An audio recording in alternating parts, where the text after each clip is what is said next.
네, 안녕하세요. 저희 이제 5주차 저희 마지막 수업인데요.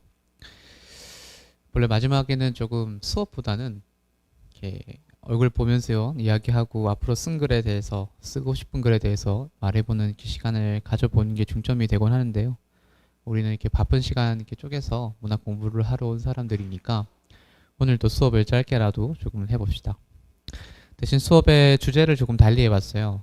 지금까지는 소설을 시작하는 방법, 구성, 또 형식, 틀 같은 이야기를 했다면 오늘은 조금은 좀 감성적인 영역에서 이야기를 해볼까 합니다. 오늘의 주제는 사랑인데요. 여러분은 사랑이라고 하면 어떤 것들이 떠오르시나요? 사랑이라고 하면 어떤 게 떠오르세요? 모르겠다. 모르겠다도 맞는 말인 것 같아요.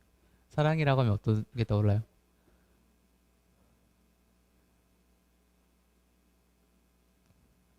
모르겠다인 것 같아요. 뭐 복잡한 게 없을 것 같아요. 뭐 가족에도 사랑이고요. 그렇죠? 연애도 사랑이고 동료애도 사랑이죠. 친구들 간의 우정도 사랑의 한 종류일 텐데요.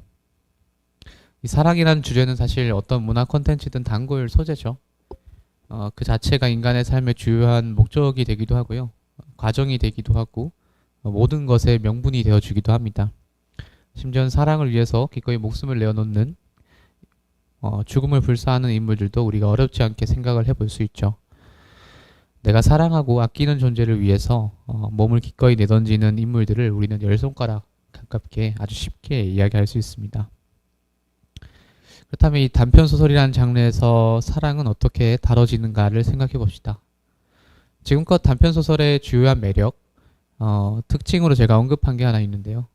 너무 티내지는 않는 것, 다시 말해서 말하되 말하지 않는 것이라고 했습니다. 사랑에 대해 말할 때 작가가 사랑이란 단어를 쓰는 순간 그 작품의 에너지, 동력이 많이 상실되는 걸 전 느끼곤 하는데요. 따라서 작가는 끝까지 이를 악물고 사랑이란 단어를 내뱉지 않으면서 사랑에 대해 이야기할 수 있어야 됩니다. 오늘 우리가 읽어볼 단편 자료도 그런 맥락에서 다뤄지고 있는데요. 제목은 데니 드비토라는 작품이고요. 마찬가지로 강독 시간을 가져볼 거고요. 자, 문자로 강독 시간을 조금 여유 있게 가졌으면 좋겠다라는 의견을 받았어요. 그래가지고 그걸 좀 반영을 해서 원래 한 25분 정도를 읽었는데 30분 정도를 읽어볼게요. 그래서 딱 5시까지 읽어보면 될 것 같거든요. 그래서 뒤편에 아직 안 읽어오신 분이 있다면 출력물을 가지고 오셔서 데니 드비토라는 작품을 5시까지 한번 차분하게 읽어볼게요. 자, 시작하겠습니다.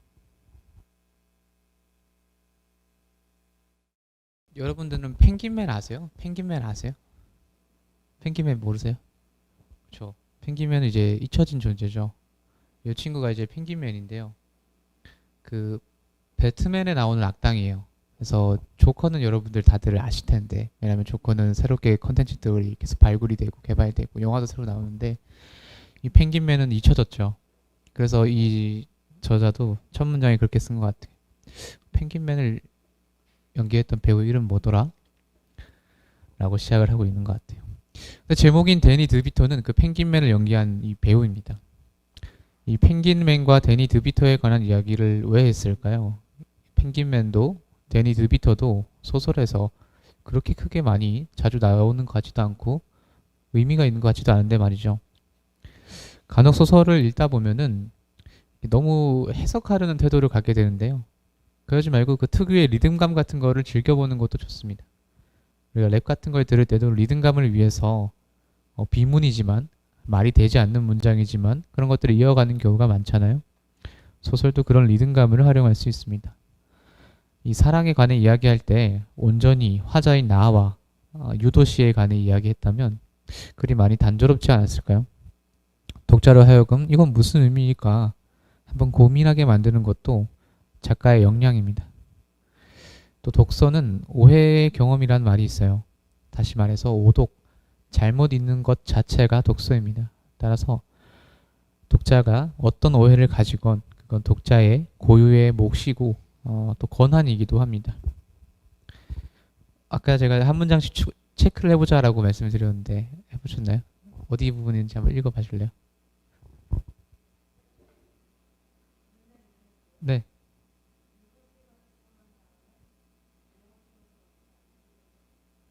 유도 씨가 죽은 다음에 남지 않기를 바랬다.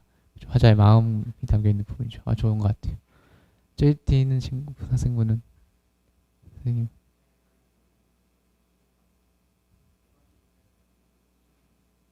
내가 죽을 때는 이게 끝이었으면 좋겠어. 같은 맞아요. 그 비슷한 문장인 것 같아요. 좋아요. 어떤 문장이 제일 마음에 들었어요?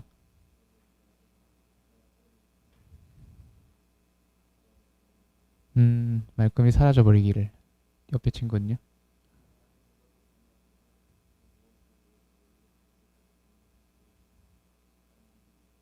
그 문장 근데 그 리듬감이 잘 살아있는 부분이죠.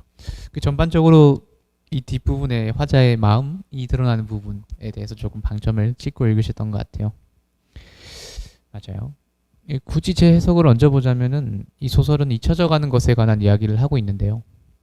펭귄맨이란 닉네임만 남고 정작 본명은 잊혀져 버린 이 데니 드비토라는 배우의 이름을 한번 떠올려 보는 것이라고도 할 수 있겠죠. 잊혀진 존재를 주문처럼 한번 불러보는 것, 호명해 보는 것, 그 이름을 불러봄으로써 잊혀지는 존재들을 한 번 더 돌아보게 만드는 힘이 있다고 할 수 있겠습니다. 잊혀지는 건 무척 쓸쓸한 일이죠. 더구나 내가 사랑했던 사람에게, 나를 사랑해줬던 사람에게, 나를 사랑했던 사람으로부터 잊혀지는 건 퍽 가슴 아픈 일입니다. 그런 쓸쓸함이 소설 전반에 잘 녹아 있는데요. 그저 바랄 뿐이었다. 유도 씨가 죽은 직후엔 아무런 일도 일어나지 않기를. 유도 씨가 죽고 난 후엔 무엇으로도 남지 않기를, 말끔히 사라질 수 있기를 라고 되어 있습니다. 이 화자 자신이 그 누구보다 잊혀지는 것에 아픔과 쓸쓸함을 잘 알고 있죠. 그렇기에 자신이 사랑했던 연인은 이런 슬픔을 겪지 않고 그냥 사라져 버렸으면 좋겠다 라는 마음으로 기도하듯이 말을 하는데요. 그런 한편으로 이 홀령으로 남아 짧게라도 시간을 함께 보내고 싶었던 화자의 마음을 독자들은 이미 알고 있기 때문에 이 말을 던지는 이 화자의 마음에 더 공감하고 강조가 되는 것 같습니다. 이 사랑을 한다는 것은, 또 사랑을 하면 그 사람과 가까워지고 싶죠. 또 사소한 경험도 함께하고 많은 시간을 보내고 싶어지는데요. 하지만 우리는 엄밀히 말해서 물리적으로 분명히 구별되어 있기 때문에 결코 하나가 될 수 없습니다. 따라서 사랑은 불가능한 것을 계속 꿈꾸는 안타까운 행위라고 할 수 있는데요.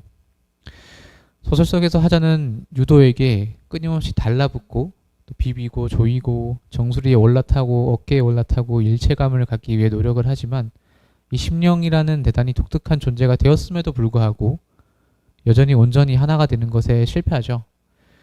자꾸만 떨어져 나가서 환풍기 같은 것들에 들러붙어가지고 도대체 몇 년의 시간이 지났는지도 모를 만큼 순식간에 굉장히 긴 시간을 보내게 되기도 합니다. 그렇지만 이 소설에서 결코 화자의 독백으로 그때의 심정을 말하지 않죠. 꼭 표현해야 하는 순간이 왔을 때는 어떻게 처리하냐면 인물 간의 대화를 통해서 처리하고 있죠. 어느 날 화자와 유도가 이야기를 한 적이 있다고. 이 유도와 화자의 대화를 통해서 잊혀진다는 것은 무척 쓸쓸한 일이야 라는 맥락의 대사를 주고받으면서 주제를 은근히 전달하고 있습니다. 마찬가지로 이 소설에선 결코 사랑이라고 또 잊혀지는 것에 대한 아픔이라고 화자가 늘어놓듯이 이야기하지는 않습니다. 여러분들도 소설을 쓸 때, 그리고 사랑에 관해 이야기할 때 때때로 모른 척하면서 절대 사랑이라고 말하지 않는 고집을 한번 부려보세요. A가 B를 사랑하고 있고 이별로 인해 고통받고 있다라고 직접 말하는 것보다 훨씬 더 소설적인 효과를 얻어갈 수 있습니다. 한편으로는 이 소설을 추천해주고 싶었던 이유가 또 하나 있는데요.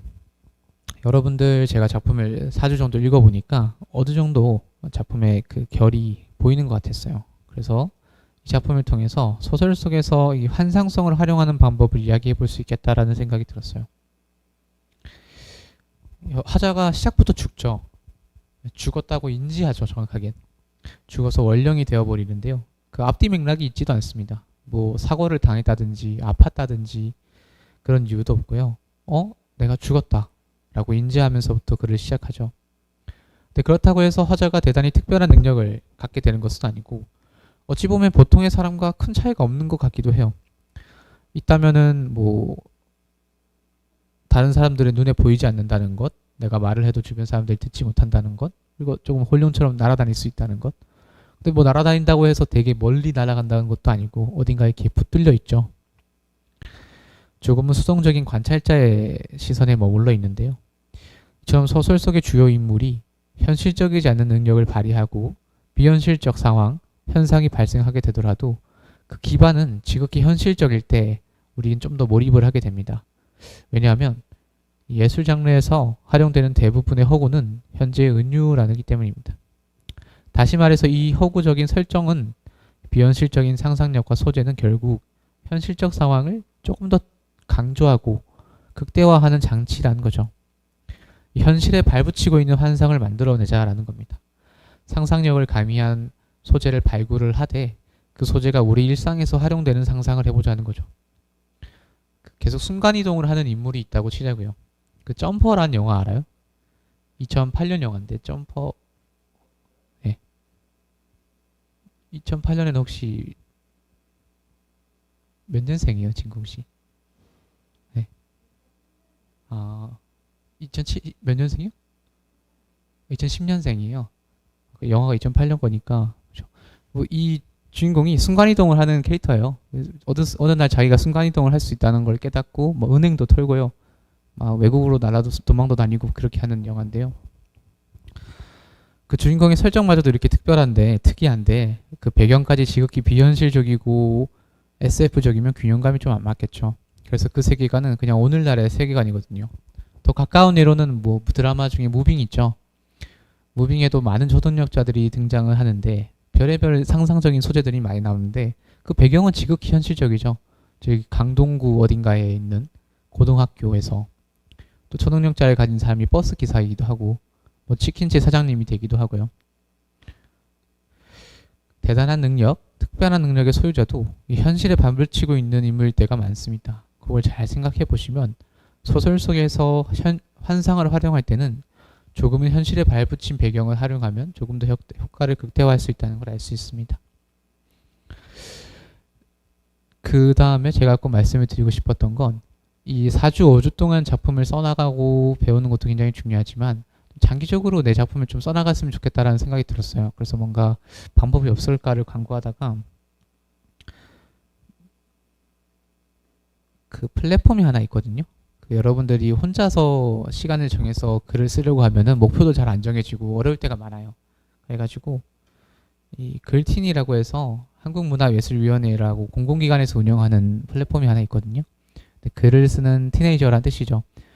그래서 요 청소년 온라인 문학 플랫폼이 있는데 여러분들 나이대에 다 가입을 할 수 있거든요. 그래서 여기 보면은 크게 두 개예요. 쓰는 작품을 써서 올리는 공간이 있고 또 커뮤니티 공간, 대화를 나눌 수 있는 공간이 있고 소설을 써서 이렇게 올리면은 제 매월 작품을 올리게 되면 이렇게 게시판이 등장을 하게 되고요. 이렇게 다양한 사람들이 다양한 장르의 글을 올리고 있어요. 다양한 학생들이. 그래서 매년 이제 매월이에요. 매월 장원을 뽑아가지고 상을 주기도 하고요. 또 이제 매년 한 번씩은 그 장원 받은 사람들 중에 작품을 좀 선정을 해서 문체부 장관상을 주기도 하고 그러거든요. 그래서 뭔가 여러분들 저희 과제할 때 글 올렸던 것처럼 그런 맥락으로 여기다가 글틴을 올리시면은 거기 있는 작가분들의 피드백도 받을 수 있고 뭐 나중에는 문체부 장관상 같은 것도 받으면 여러분들 글을 써서 내가 진학하고자 하는 학교에도 뭐 노려볼 수도 있고 그래서 꾸준히 한번 해보셨으면 좋겠다는 생각이 들었어요.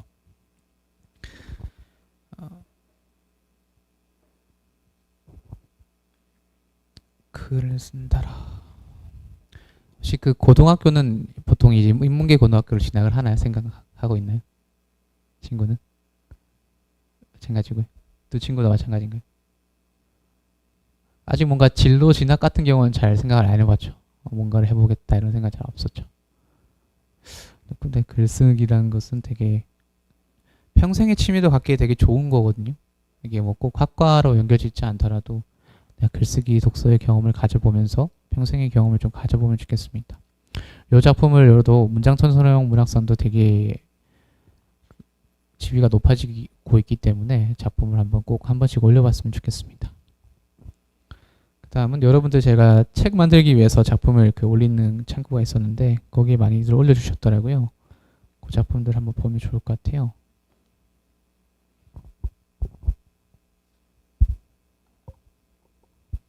소민 학생이죠. 그죠? 여기가 이제 원래 2인칭이었던 건데 3인칭으로 바꿨다, 그죠? 네, 그렇게 바꿨고 또 이렇게 세 명의 인물들이 나오고요. 기프트라는 꽃잔디의 의미 같은 것들을 조금 이중적으로 활용해서 만든 소설이었어요. 근데 그거는 궁금했거든요. 저번 작품에서도 궁금했던 게 이 리엔이라는 캐릭터가 왕이 되기 위해서 자신이 사랑하지 않는다고 생각했던 루비에를 이렇게 죽이게 되잖아요. 근데 그 이유가 뭘까 되게 궁금했거든요. 왜 이 사람이 죽어야만 왕이 되는 걸까라는 거. 네, 네, 네. 아, 그렇군요. 근데 그러면은 저는 이제 그런 배경들이 그렇게 생각해요. 리엔이랑 루비에가 있는 이 현재 시점적으로 현재에서 그 이야기를 풀게 되면 조금 루즈해질 것 같긴 해요. 그러면은 그 이야기를 할 수 있는 틈이 언제냐면은 이 이리스와의 해상이 있잖아요. 뒷부분에 거기에서 그런 이야기를 할 수 있을 것 같거든요. 그 과거의 해상을 통해서 왜 루비에가 죽어야 되는지를 루비에와의 대화가 아니라 이리스를 통해서 전달을 하게 되면 조금 더 세련된 방법이 될 것 같긴 해요.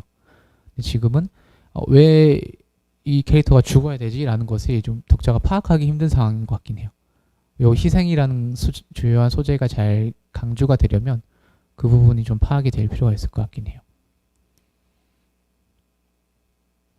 그리고 이런 것들도 아까 이 작품 보시면 아시겠지만은 동사 같은 경우는 되게 짧게 하거든요. 그래서 그가 말했다. 그리고 나서 시선에 대한 묘사를 이렇게 쭉 했으면 좋겠어요. 그런 것들도 좀 짤막짤막하게 디테일을 잡아보면 좋을 것 같고요. 이런 부분들 있죠. 그래서 이 작품도 길게 한번. 근데 이런 작품의 특징은 뭐냐면 결국 절대적으로 분량이 저는 길어야 된다고 보거든요. 그렇죠. 이 정도로 끝날 분량은 아닌 것 같아요. 그래서 꼭 이번 수업에 한정하는 게 아니라 작품 이왕 쓰신다면은 분량을 한번 좀 더 길게 가져보는 연습도 해보셨으면 좋겠어요. 잘하고 있어요 지금 선배님은. 뭔가 이런 플랫폼들이 있나요? 요즘 학생들이 내가 쓴 짧은 글들을 올릴 수 있는 웹 소설이라든지 그런 플랫폼은 잘 없나요? 그렇죠. 근데 저라면은 뭔가 아직 뭔가 웹소설이라 플랫폼에 올려가지고 돈을 이렇게 목적으로 한다기보다는 아까 제가 소개시켜드렸던 그런 사이트에 현가입하셔서 글을 꾸준히 올리다 보면 서로 이렇게 댓글도 주고받고 하거든요.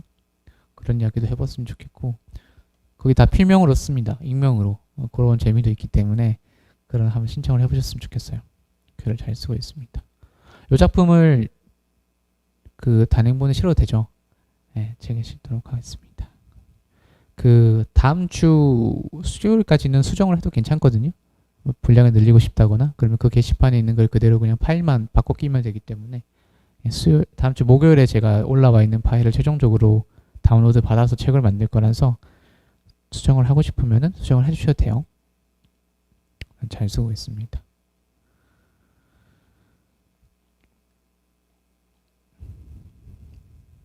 쓰면서 조금 어려웠던 거 있어요? 응. 넣어야죠. 네.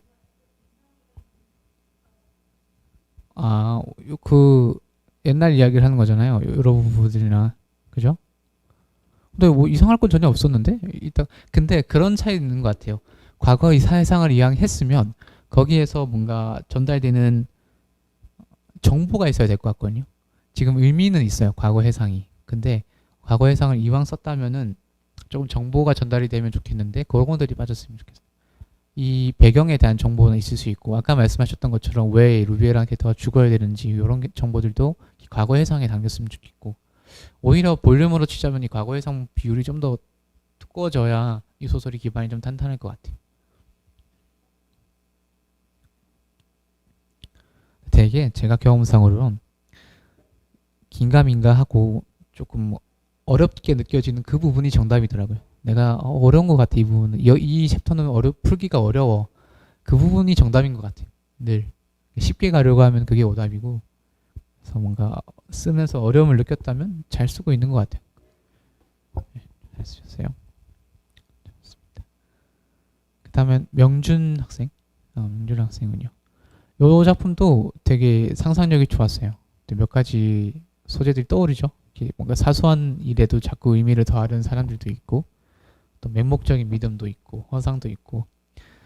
요 작품도 근데 하나 더 길게 충분히 쓸 수 있을 것 같거든요. 이를테면은 우리 부르마블이라는 소재가 되게 재밌었었는데, 부르마블이란 게 이렇게 건물만 짓는 것만 있는 게 아니라 막 건물이 뭐 팔려서 사라지기도 하고, 뭐 조그만 주택이었는데 호텔로 이렇게 레벨업하기도 하고 그러잖아요. 그런 것들이 이 소설 안에 더 드러났으면 좋겠어요. 그러면은 뭔가 이 소설 안에 있는 영문을 모르고 있는 사람들 입장에서는 건물이 자꾸 뭐 바뀌었다가 등장을 했다가 이런 부분들을 독자가 읽을 때는 아직 독자는 이 부루마블이라는 걸 모르니까 추리를 하게 되고 무슨 상황이니까 이런 것들을 계속 생각하게 만들고 뒷부분에 이게 부루마블이라는 걸 알게 됐을 때 조금 더 반전이 클 것 같거든요. 그래서 그런 부분들도 고려를 해볼 수 있을 것 같아요. 면주님 그 연주장 학생 거기 글을 올린 게시글에 자기소개, 저자소개 한 줄 한 쓰면은 되거든요. 거의 댓글에다가 저자소개 같은 거 한 줄 써주면은 그 부분도 책으로 만들 수 있을 것 같아요. 그렇죠? 쓰면서 조금 고민했던 거 있어요? 이 부분 잘 전달될까 했던 것들.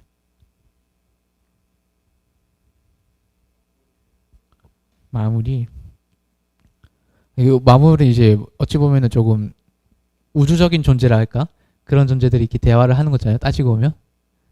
그래서 이렇게 딱 전달하기보다는 점차 독자들이 눈치를 채가는 게 중요한 것 같아요. 이게 브루마블이 될 수 있겠다라고 생각을 하게 만드는 거, 그 설정을 만들어 가야 될 것 같아요. 지금은 큰 틀 두 개만 있는 느낌. 하나가 이 혼란에 빠져 있는 사람들이 있고 이게 브루마블이야라고 알려주는 것 두 틀이 있는데 여기가 좀 더 보강이 돼가면서 마무리 자체는 이렇게 해도 되게 괜찮은 것 같아요. 근데 여기가 조금 더 보강이 돼야 이 부분에 조금 효과가 강조가 될 것 같습니다. 이분부터는 이렇게 잘 읽었어요. 그 다음에 서준 학생의 Just Ice라는 작품이었. 서준 학생 여기 자리 계신가요? 이 제품은 이제 제목 정이랑 아이스가 이제 교묘하게 활용이 된 서사입니다. 이 작품도 이제 꾸준히 이렇게 데벨롭이 되었던 작품인데 도인물의 대화나 행동이 짧은 서사 안에 잘 녹아 있어서 좋았어요. 근데 조금 기술적으로 긴장감을 추가했으면 좋겠다는 생각도 들었던 것 같아요. 어차피 1인칭이니까 이게 초반 부분에부터 뭔가 화자가 상대방에 대해서 되게 적개심을 갖고 있잖아요. 요렇다기보다는 처음에는 조금 그냥 그런 감정들을 숨기다가 차 안에서의 대화를 통해서 조금씩 긴장감을 더해보는 이 화자의 마음이 조금씩 튀어나오는 방식이었으면 좋겠어요. 그리고 이때도 이 살인자라고 되어 있는 여자가 막 이렇게 분노를 유발하는 말을 해서 내가 자극을 받는 것보다는 이 여자는 되게 생각보다 되게 지극히 정상적인 대화를 하고 평범한 말을 하는데 화자 입장에선 그게 되게 보기 좋지 못하고 그런 것들로 조금씩 독자로 느끼기에 화자가 되게 이상하게 느껴지는 그런 방향으로 틀어봐도 괜찮을 것 같아요. 그러니까 초반 부분부터 뭔가 너무 적개심을 드러내고 있으니까 이 뭔가 반전의 재미가 조금 덜한 느낌. 그래서 이 형사는 초반에는 조금은 뭐랄까 형식적으로 일 처리를 하려고 하는 사람 그런 식으로 처리가 됐으면 좋겠어요.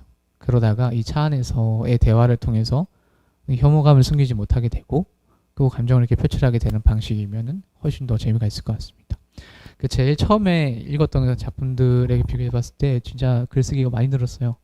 그래서 실력이 일취월장을 하고 있기 때문에 다른 기존의 단편 소설들도 많이 읽어보시면서 소설에 조금 더 관심을 오래 가져보면은 어떤 형태로든 좋은 결과가 있을 것 같아요. 그래서 서준 학생도 작품을 꾸준히 읽고 써봤으면 좋겠어요. 재밌게 잘 읽었습니다. 조금 쓰면서 어려웠던 거 있나요? 얼른 내야겠다라고 그죠? 원래다가 마감이 닥쳐야 사람이 글을 씁니다. 재밌게 잘 읽었어요. 그 다음에는 한결님의 할아버지와 나라는 작품인데 한결님이 잘 와주셨군요. 소설 처음 쓰는 거라고 되어 있던데요. 아예 처음 쓰는 거예요? 그래요. 근데 그 장면 묘사나 인물 대화 흐름이 되게 자연스럽고 좋았어요. 그래서 네. 네. 그죠?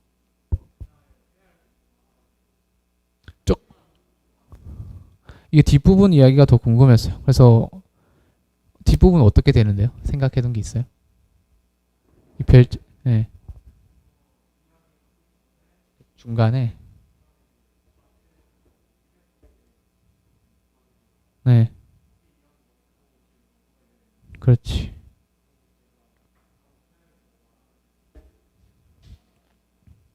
이것도 맞아요. 결말 부분보다는 중간에 더 채워줄 수 있는 잠재력들이 많았는데 좀 급하게 정리가 된 감이 있죠. 지금은 제가 봤을 때는 소설의 구조를 짜는 거에 되게 강점이 있거든요. 근데 반면에 지금은 좀 급하게 쓰다 보니까 초고의 문장들이 이런 습관이 있죠. 각자 글을 쓰다 보면 습관이 드러나기 마련인데 이렇게 뭐 쓰니, 돌아다니니, 돌아다녀 보니, 들여다보니, 있으니 이렇게 반복이 되고 있는 것들 이런 것들은 태고하면서 고쳐줘야 돼요. 그죠? 독자들의 눈에 이런 것들이 다 들어오기 때문에 지어주면 좋겠고 또 이런 묘사 같은 것들은 글을 처음 쓰는데도 소설을 처음 쓰는데도 굉장히 디테일하고 디테일 넘어서 좀 가독성도 좋아서 굉장히 좋았던 것 같아요. 그래서 글을 쓰실 때 지금은 쓰는 것도 중요하지만 읽는 것도 많이 읽어보면 좋겠어요. 이런 작품들 단편 소설 같은 거 있잖아요. 기존에 뭐 젊은 작가상 받은 작품들도 많고 기존에 제가 말한 젊다고 하는 작가들도 해봐야 뭐 30대 40대 작가들이지만 그분들이 쓰신 작품들 보면서 분명히 뭔가 배워나갈 수 있게 있을 것 같거든요. 그러니까 쓰는 한편으로 읽는 것도 많이 읽어보면서 감을 잡아가보면 좋겠어요. 쓸 때 조금 어려웠던 건 있어요. 근데 글을 처음 써보니까 이런 것들이 참 감이 안 오네. 이런 것들. 소재를 떠올리는 거. 이게 의외로 화자랑 할아버지의 이야기잖아요. 그런데 그 이 소설을 더 풍성하게 만들어주는 건 제3의 인물일 수도 있어요. 그 중간에 비었다고 했잖아요. 그 비어있는 상황에서 이 화자로 하여금 조금 갈등을 일으키는 캐릭터일 수도 있을 것 같아요. 그 할아버지의 반대편에 있는 캐릭터인 거죠. 나에게 어떤 조언을 제대로 해주고 품으로 안아주는 캐릭터가 있는 반면에 그 이전에 그 위로를 받기 이전에 화자에게 좀 갈등 상황을 제시하고 좀 불화를 겪는 그런 캐릭터도 한번 만들어 보면은 소설이 조금 더 입체감이 도드라질 것 같아요. 네, 그런 부분을 또 충고를 하면서 써보면 좋겠어요. 마찬가지로 한결 학생도 그 게시글에 댓글에 저자소개를 쓰면은 되거든요. 저자소개를 쓰고 다음 주 수요일까지는 분량을 더 늘려도 돼요. 혹시 시간이 주말 사이에 시간이 있거나 하면은 그러니까 다음 주 수요일 제가 목요일 날 파일을 다 다운로드 받을 거거든요. 그러니까 뭐 수요일 자정까지는 파일을 바꿔놓으면 되겠죠. 그래서 분량을 좀 늘려놔도 괜찮습니다. 그래서 글을 소설 처음 쓰시는데 굉장히 잘 쓰셨어요.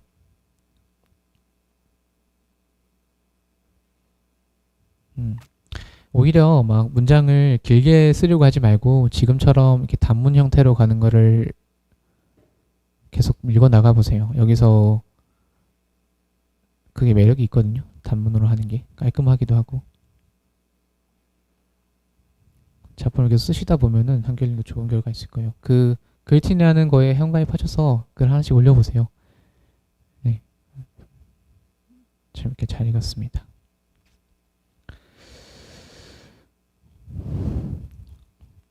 5주 동안 여러분들 수업 들어보니까 좀 어때요? 내가 생각했던 소설이라는 게 읽어봤던 것들이 조금 결이 잡히나요? 단편 소설은 이렇게 쓰는 거구나라는 게 조금 감이 잡히나요? 아니면 조금 더 혼란에 빠졌나요? 보통 수업을 듣거나 하면은 조금 더 혼란에 빠진 경우가 더 많거든요. 왜냐면 내가 생각하고 있던 그 교과서 속의 소설들과 조금 결이 다르게 느껴지기도 하고 또 어떤 작품에 대해서는 이 작가가 하고 싶은 말이 뭘까 그런 것들을 파악하는 것에 좀 베일에 갈려서 장막에 가려 있는 느낌도 들고 근데 단편 소설의 매력은 그런 장막을 느끼고 베일에 가려진 것들을 조금씩 풀어나가려고 하는 시도들 그리고 내가 그걸 직접 만들어 보려 하는 과정들의 의미가 더 깊은 것 같아요. 그래서 쓰시면서 내가 어려움을 겪고 있다 조금 벽에 부딪힌 것 같다 캄캄한 아무것도 보이지 않는 듯한 느낌이 든다라고 하면 오히려 그 과정이 맞는 거예요. 뭐 명확하게 길이 보이고 내 글에 대한 100%의 확신을 갖고 있다라고 할 때 조금은 내 글을 더 의심해 봐야 되는 거지, 어려움을 겪고 있다라고 느낄 때는 늘 그게 정답에 가깝습니다. 따라서 지난 5주 동안은 여러분들이 갖고 있는 작품들의 소재를 최대한 끌어내려고 하는데 시도를 많이 했고, 또 좋은 작품을 소개시켜주면서 단편 이런 것들이 있구나라는 감을 잡아보는 시간을 가져봤던 것 같아요. 그래서 지금 수업 들으신 여러분들 모두 제가 봤을 때는 단편 소설부터 긴 분량의 장편 소설까지 담아낼 수 있는 잠재력이 있는 친구들이거든요. 그래서 작품을 써나가는 것을 조금, 공부도 물론 중요하지만 또 재능 있는 사람들은 글을 써줘야 돼요. 네. 누군가는 글을, 재밌는 글을 써줘야 되기 때문에 여러분들도 잠깐 주말 사이에 시간을 내서 글도 근육이에요. 안 쓰다 보면은 좀 근육이 허물허물해지거든요. 그런 것들을 좀 유념을 하면서 가끔 써가면서, 또 쓰다가 어려운 게 있으면은 우리 게시판 저는 그대로 둘 거거든요. 거기다가 언제든지 올려가지고 질문을 남겨주셔도 돼요. 저도 이제 댓글로든 이메일이든 전화로든 성심성의껏 대답을 하도록 하겠습니다. 그래서 5주 동안 너무 수고가 많으셨고, 오늘은 여기서 공식적인 수업은 마치고 뒤에는 샌드위치를 먹고 가야 될 것 같아요. 너무 많아서. 그래서 다들 저녁은 먹고 오나요? 그러니까 샌드위치를 하나씩 먹고 올까요? 수업은 여기서 이렇게 종료를 하도록 하겠습니다. 나중에 궁금한 게 있으면 같이 밥을 먹으면서 이야기를 하도록 합시다. 수고 많으셨습니다.